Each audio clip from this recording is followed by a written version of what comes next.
Son como niños pequeños que necesitan leche y que no pueden comer alimento sólido. Estudiemos juntos Hebreos capítulo 5. Nuevamente, bienvenidos amigos, amigas a Momentos de Esperanza. Qué gusto saludarte día lunes, día de inicio de la semana laboral. Que Dios te bendiga, que te dé fortaleza, ánimo, entusiasmo y que esta semana la pongas en las manos de Dios y lo que tengas que enfrentar, hazlo con la determinación que el Señor te va a bendecir. ¿Vale? Muy bien, pues vamos al capítulo de hoy. El capítulo de hoy es muy interesante y ya vamos comenzando a introducirnos al tema de por qué Jesús es el sumo sacerdote. Del versículo 1 al versículo número 4 nos describe cómo eran las características del sumo sacerdote en el Antiguo Testamento. En primer lugar, versículo número 1 dice que el sumo sacerdote era un hombre escogido para representar a otras personas en su trato con Dios. Es decir, era una conexión, así Dios lo estableció. Presentaba al pueblo ante Dios y presentaba a Dios ante el pueblo. Esa era una función. También en la segunda parte dice que presentaba las ofrendas de estas personas y con esto quiere decir que los sacerdotes, los sumos sacerdotes conocían todo el sistema de ofrendas, de ritos y sacrificios que estaban establecidos en el Antiguo Testamento. También el versículo 2 dice que tenía una paciencia en su trato con los ignorantes y los descarriados, porque él también tenía o estaba sujeto a las mismas debilidades. Ojo, ¿por qué era paciente? Porque él reconocía que también era tentado, tenía luchas y también caía, y entonces por eso él tenía esa sensibilidad con dos tipos de personas. Los ignorantes pues son aquellos que no conocían mucho y a veces cometían errores, entonces el sacerdote tenía que explicar y entonces reconciliarlo con Dios, ayudarlo. Y los descarriados son definitivamente los rebeldes, ¿verdad? Y versículo número 3 dice que también por esta razón él no solamente ofrecía sacrificios por el pueblo, sino también por sus propios pecados. Ojo, había celebraciones especiales donde el sacerdote y el sumo sacerdote presentaban ofrendas por ellos mismos, reconociendo sus pecados. Ahora, el versículo 4 nos da una característica más. Dice que el sumo sacerdote no era solo los que desearan tener ese honor, sino que eran llamados por Dios para ese trabajo, como sucedió con Aarón. Ojo, eso es importante, Dios los llamaba. Y como si conocemos un poquito la historia del Antiguo Testamento, sabemos que Aarón, pues su descendencia fueron los sumos sacerdotes y la casa de Leví eran los que ayudaban en el templo. Eran llamados por Dios. Entonces, versículo número 5 al versículo número 10 nos va a decir cómo Jesús también tenía o cumplió estas características para que él llegara a ser sumo sacerdote. ¿Por qué, mis amigos? Recordemos que Jesús no era, pues, apto para ser un sacerdote, pero vamos a ver por qué llegó a ser sumo sacerdote. Versículo número 5 dice, por eso Cristo no honró a sí mismo, no se honró a sí mismo haciéndose sumo sacerdote. Ojo, él no se honró, él no se autonombró, sino que, versículo 5, estoy leyendo la Nueva Traducción Viviente, sino que fue elegido por Dios. Dios lo escogió. Y ve el versículo que se dice, tú eres mi hijo, lo estoy leyendo en la Nueva Traducción Viviente, tú eres mi hijo, hoy he llegado a ser tu padre. La otra versión, Reina Valera, dice, tú eres mi hijo, yo te he engendrado hoy. Esta expresión lo que dice es, tú eres mi hijo, yo soy tu padre, y por esta razón se le está haciendo este llamado para ser sumo sacerdote. Versículo 6 da la segunda razón. Tú eres sacerdote para siempre según el orden de Melquisedec.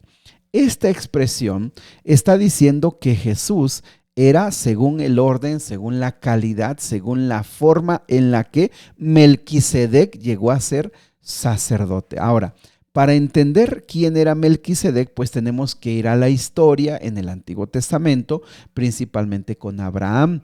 Cuando Abraham trajo unos diezmos, los entregó a Melquisedec y Melquisedec presentó unas ofrendas. En los capítulos que vienen vamos a hablar de manera más especial de quién era este Melquisedec, pero te adelanto básicamente que el Antiguo Testamento dice que era un un sacerdote que no se le conocía ni de dónde venía, es decir, quién era su padre, su madre, de dónde era su origen, y por lo tanto como que era una persona que al no saber de dónde venía ni cuál era su genealogía, como que era una persona que llegó a ser sumo sacerdote sin su genealogía. Igualmente Jesús. Entonces Jesús es de ese tipo como Melquisedec. Ahora, versículo número 7 nos deja unas lecciones muy interesantes porque dice que mientras Jesús estuvo aquí en la tierra, Jesús ofreció oraciones y súplicas con gran clamor y lágrimas al que podía rescatarlo de la muerte. Fíjate que aquí estamos viendo la humanidad de Jesús, así como los sacerdotes intercedían por el pueblo. Aquí Jesús está ofreciendo oraciones y súplicas, clamor y lágrimas. Ojo, Él aquí lo estamos viendo desde su naturaleza humana, cómo Él se sometió al Padre, y lo vimos en los evangelios, amigos, lo vimos en los evangelios, siempre Jesús orando, siempre Jesús yendo a orar. Bueno, oraba por sus discípulos, oraba por la gente, oraba por las tareas que iba a realizar como Mesías, y eso lo identifica como un sacerdote. Ahora, dice que le oraba a quien podía rescatarlo de la muerte. Aquí hay un dato interesante porque nos recuerda que Jesús, cuando fue al Getsemaní y finalmente al Calvario a morir en la cruz, él estaba plenamente consciente que podía salir librado de eso y le oraba al Padre sabiendo que el Padre lo podría librar de eso. Y ve la segunda parte, versículo 7. Y Dios oyó sus oraciones por la gran reverencia que Jesús le tenía. Fíjate, dice que Jesús al orar, Dios oyó las oraciones. Y aquí hay un tema interesante porque algunos dicen, bueno, si realmente oyó la oración, recordemos que leíamos en los evangelios que Jesús dijo, pues si puedo librarme de esta copa, yo no quiero morir en la cruz, pero si así tiene que ser, pues lo voy a aceptar, pero él no quería. Lo que aquí vemos finalmente es que Jesús oraba sabiendo lo que sería la cruz del Calvario, pero esa decisión la dejó al Padre, y lo que decidió al Padre, él lo aceptó como su propia voluntad. Es decir, él se sometió al Padre. Y mis amigos, versículo 8, aunque era hijo de Dios, Jesús aprendió obediencia por las cosas que sufrió. Estas palabras son muy interesantes y muy profundas. Fíjate, dice que aprendió obediencia por las cosas que sufrió. Lo que dicen los que comentan es que Jesús mismo, que es divino, conocía todo, pero cuando estuvo en esta tierra como ser humano, tuvo que día a día, de acuerdo a las vivencias humanas, aprender la obediencia porque se sometió al Padre y de lo que le sucedió en la vida, pues era voluntad de Dios, y como que entendió, vamos a decirlo de esa manera, como que comprendió lo que significa la obediencia en su naturaleza humana en este mundo. Ahora, aquí hay una lección muy importante para nosotros. En primer lugar, vemos a Jesús que el sufrimiento tuvo una utilidad en su naturaleza humana, es decir, aprendió muchas cosas en la experiencia, por sus vivencias humanas. Ojo, ¿por qué es importante? Porque, mis amigos, a nosotros no nos gusta sufrir. Nosotros evitamos lo más posible sufrir y que los nuestros sufran. Pero aquí lo que vemos es que muchas de las cosas en la vida, mucho del sufrimiento en la vida, pues tienen una intención de enseñarnos, de hacernos fuertes, de muchas veces ayudarnos a sobreponernos a cosas que de otra forma no podríamos, y a final de cuentas ayudar a otros en sus experiencias de la vida. También vemos cómo Jesús, aunque oraba, él se sometió a la voluntad de Dios y tomó la decisión de Dios como su propia voluntad. Es decir, que él aceptó lo que Dios dijera, como lo que Dios dice es lo que yo quiero, y lo acepto porque como que yo lo hubiera querido desde siempre.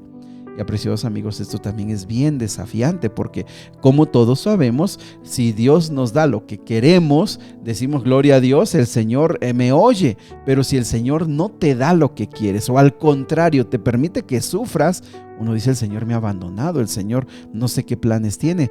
Fíjense cómo Jesús nos enseñó eso en su propia vida. De tal forma, dice el versículo 9, que de ese modo Dios lo hizo apto para ser el sumo sacerdote perfecto y llegó a ser la fuente de salvación eterna para todos los que obedecen. ¿Por qué? Porque Él sufrió, porque Él conoce la naturaleza humana, porque Él mismo aprendió de las cosas prácticas de la vida humana y entonces se sometió al Padre. Él es apto para ser el sumo sacerdote perfecto. Perfecto. Por eso, mis amigos, del versículo número 11 al versículo número 14 hay un reproche muy profundo y le dice: es cierto, estamos hablando de temas muy difíciles, dice el versículo 11, muy difíciles de explicar. Sobre todo, dice, porque ustedes son torpes espiritualmente y tal parece que no escuchan. Hace tanto que ustedes debían ya entender esto y ser maestros, pero ¿sabes qué? No les puedo seguir hablando de esto porque ustedes son como niños pequeños que apenas no pueden dejar de tomar leche, no pueden con alimento sólido. Y básicamente es fácil entender esto, mis amigos. Estos temas son comida sólida que fortalece el cuerpo para personas más grandes, pero ellos son bebés, no pueden entenderlos.